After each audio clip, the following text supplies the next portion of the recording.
Hey guys, Glockster42 here with another beer review.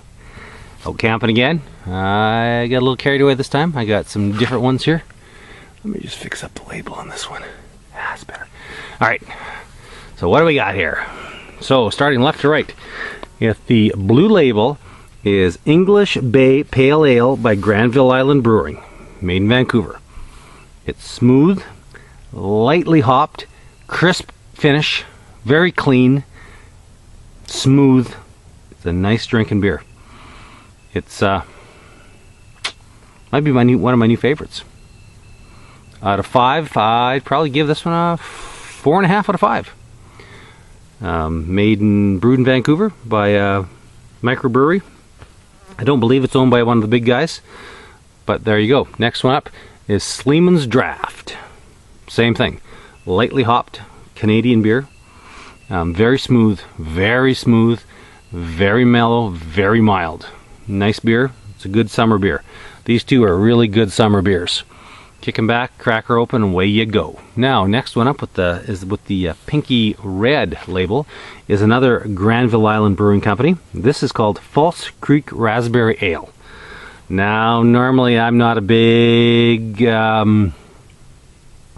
fruit beer, but this one is so subtle. You just get a subtle, slight taste of raspberries as it finishes.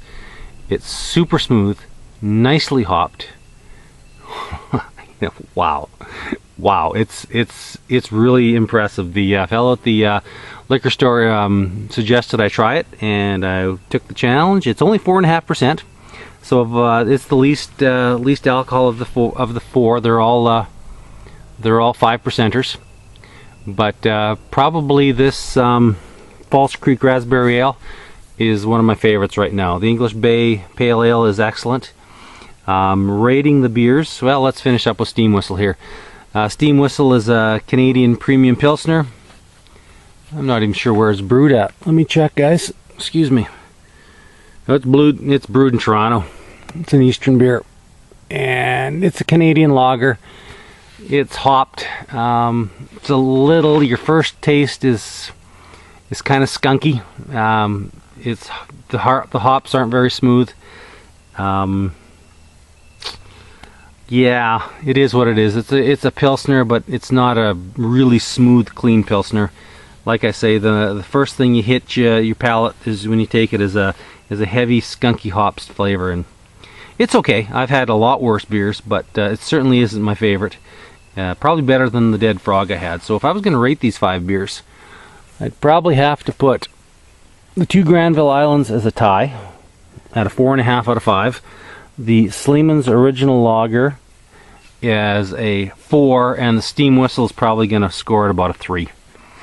Now, these two brewed in Vancouver. These two here brewed in Vancouver.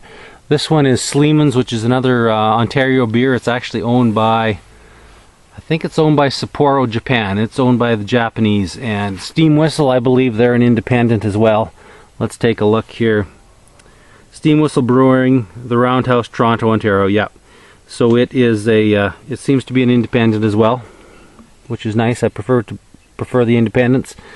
Sleeman's, they don't give you any real write up on their beers at all. It's a good Canadian draft. It's as simple as that.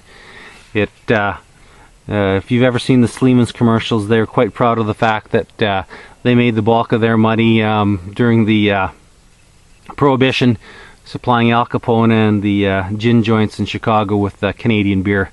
In fact, that's pretty much what got them closed down, was was bootlegging. So they got shut down, I think, in the late 40s, and they just resurfaced here about 10-15 years ago as Sleeman's Brewing. They're doing really well. It's a pretty good beer, but you know, it's owned by a Japanese firm, so I tend to like to keep my money right here in North America, right here in Canada.